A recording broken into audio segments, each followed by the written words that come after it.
from being in a high school senior play in kindergarten, becoming a bronze level Toastmaster in this organization.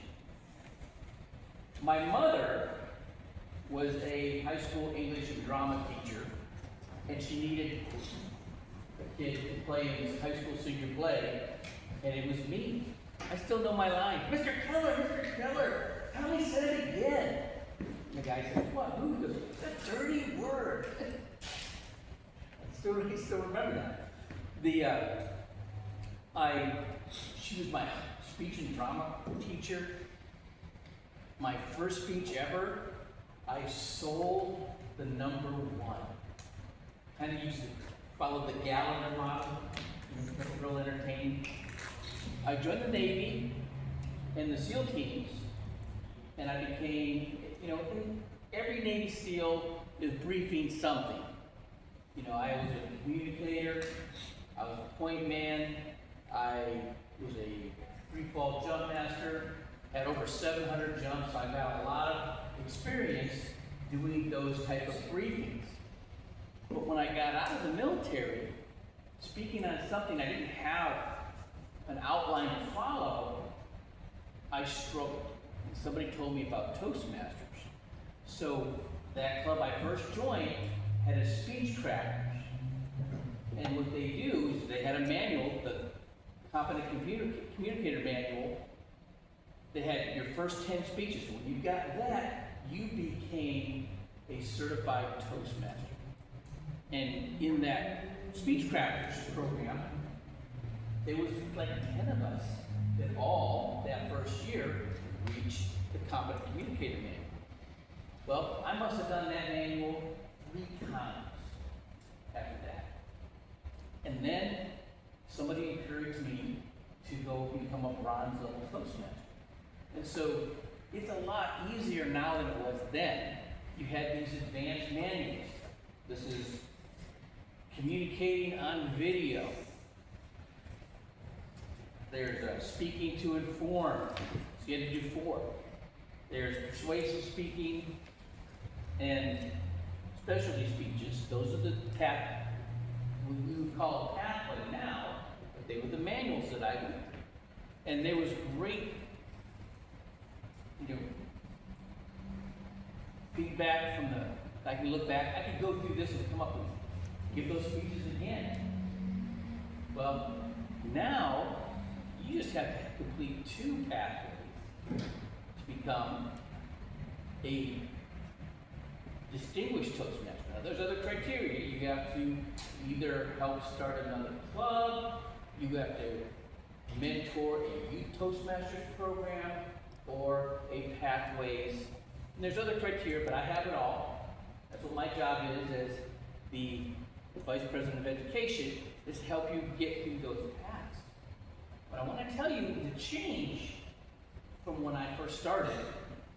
The first club I went to was a bilingual club in the same building. That was a Monday night, Tuesday night, Wednesday night there was an English speaking club, and it was Toastmasters, it was 108. It was a 108 Toastmasters club, and my mentor, a guy named David Carroll, and he was the marketing person for Brian Tracy. And that guy was awesome at having these back pocket speeches. So you have your clubs come, you got no speakers ready, no problem, I got it back. But all you do is everybody brought their manual, their basic manual, they just pull it out, and I'm gonna do the speech. Okay, that's how you did it. It was easier than it is now. Now, you gotta go and pick what your pathway is, print it, print the evaluation form out, right? Bring it in, it's hard to do that on the spot. You come in here and they need another speaker. So there are some generic evaluation forms you can print out and use those if you have some back pocket speeches. This club, we've got over 20 people here tonight. There's been twice in the last year we've had less than 20 people. This club has great attendance. Hats off to all of you for that. We need to invite people because Sometimes there may not be enough people to be evaluators, or be the general evaluator, or the Toastmasters, or give the inspirational message. You know, so we need more people. What Toastmasters has evolved into is making you leaders in your business or your job. It's kind of like trade schools, whether it's Tulsa Welding or Ocean Corp, right? They have apprenticeship programs, but you can't just enroll in them. They want you have to get a company to hire them to be the internal cadre to run an apprenticeship program. And if you go through an apprenticeship program, you're going to make more money than your contemporary that just came out of welding school, or HVAC, or automotive repair, those kind of things. Toastmasters wants you to be the leader in your business or the company that you work for, so you can tailor your speeches, knowing that, to things that are like we just heard, talking about his work and his job. You get good at that.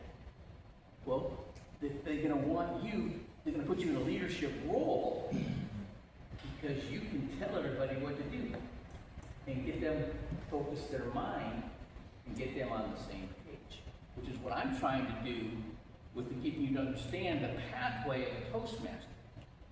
You're eventually going to get your bronze level, or become a competent communicator, your bronze level, and then they're a distinguished Toastmaster. Okay, a distinguished Toastmaster, you get to go all over the place and help people with their clubs and start new clubs and progress to get to that level. So that is my